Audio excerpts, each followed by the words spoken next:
તો એક મહત્વના સમાચાર મળી રહ્યા છે। નજર કરીએ મહત્વના સમાચાર પર। સાયલાના સુદામડા ગામે ફાયરિંગની ઘટના બની છે। મહત્વના સમાચાર સાયલાથી મળી રહ્યા છે। સુદામડા ગામની ઘટના જ્યાં ફાયરિંગ થયું છે। રહેણાંક મકાન પર 8 થી 10 રાઉન્ડ ફાયરિંગ થયું છે। તો ગેરકાયદેસર ખનન બાબતે અરજી કર્યાનું બંદૂક રાખી ફાયરિંગ કર્યાનો આક્ષેપ કરવામાં આવ્યો છે। ઘરના દરવાજા બારી કાર પર ફાયરિંગના નિશાન જોવા મળ્યા છે। પોલીસ ઘટના સ્થળેથી ફાયરિંગના ખાલી કારતૂસ પણ જપ્ત કરીને હવે તપાસ હાથ ધરી છે।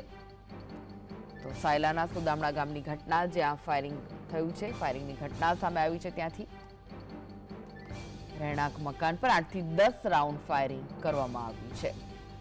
આ સમગ્ર મામલે હવે પોલીસે તપાસ હાથ ધરી છે। ગેરકાયદેસર ખનન બાબતે અરજી કર્યાનું બંદૂક રાખીને ફાયરિંગ કર્યાનો આક્ષેપ કરવામાં આવી રહ્યો છે।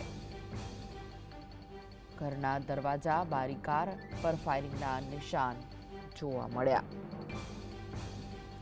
તો પોલીસે ઘટના સ્થળેથી ફાયરિંગના ખાલી કારતૂસ જપ્ત તપાસ હાથ ધરી છે।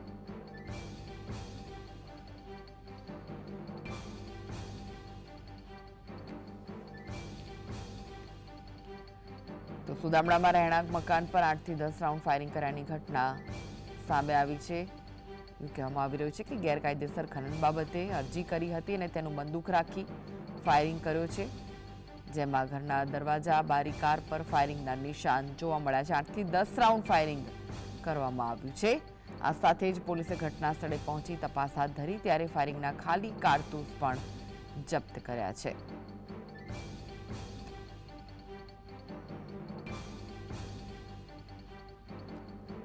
તો સાયલાના સુદામડા ગામની ઘટના છે જ્યાં ફાયરિંગ થયું છે અને હવે પોલીસે તપાસ હાથ ધરી છે। કોણે ફાયરિંગ કર્યું તેને લઈને હવે તપાસ હાથ ધરવામાં આવી છે। તો ગેરકાયદેસર ખનન બાબતે બંદૂક રાખીને આ ફાયરિંગ થયું હોવાના સમાચાર છે। ઘર ઉપર ફાયરિંગ કરાયું છે, જેમાં દરવાજા બારી કાર પર ફાયરિંગના નિશાન પણ મળી આવ્યા છે અને આ સાથે જ જે કારતૂસ છે ખાલી તે પણ પોલીસે ઘટના સ્થળે જઈને ત્યારે તપાસ કરી ત્યારે તે ખાલી કારતૂસ પણ મળી આવ્યા છે અને હવે પોલીસે તપાસનો ધમધમાટ શરૂ કર્યો છે। તો આ વિશે વધુ માહિતી માટે જોડાઈ ગયા છે સંવાદદાતા વિપુલ। વિપુલ, સમગ્ર ઘટના વિશે શું માહિતી છે?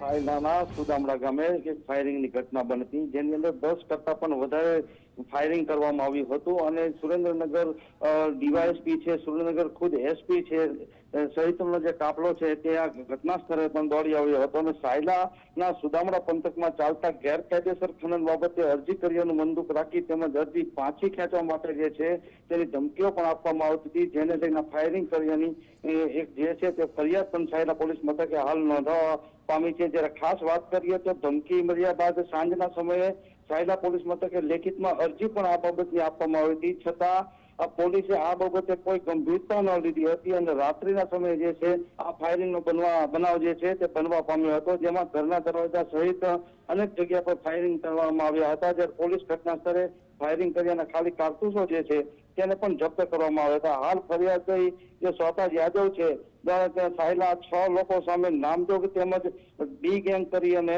તેના 10 થી 15 લોકો છે તેની સામે ફરિયાદ નોંધાવી હતી। જ્યારે આ ફરિયાદી સોતાજ યાદવ છે તેની ઉપર અગાઉ પણ ખનીજ બાબતે ફાયરિંગ થયાની ઘટના પણ બની ચૂકી છે। જી આભાર વિપુલ માહિતી આપવા માટે। તો આ સમગ્ર જે ફાયરિંગની ઘટના છે ગેરકાયદેસર ખનન બાબતે અરજી કરી હતી અને તેને લઈને જ આ ઘર પર ફાયરિંગ કરવામાં આવ્યું હોવાના સમાચાર જે છે પ્રાપ્ત થઈ રહ્યા છે। જીએસટીવી પર આપ એક્સક્લુઝિવ દ્રશ્યો જોઈ રહ્યા છો। કાચની બારીઓ છે ત્યાં ફાયરિંગના નિશાન જોવા મળી રહ્યા છે। પોલીસે આ સમગ્ર મામલે તપાસ હાથ ધરી છે।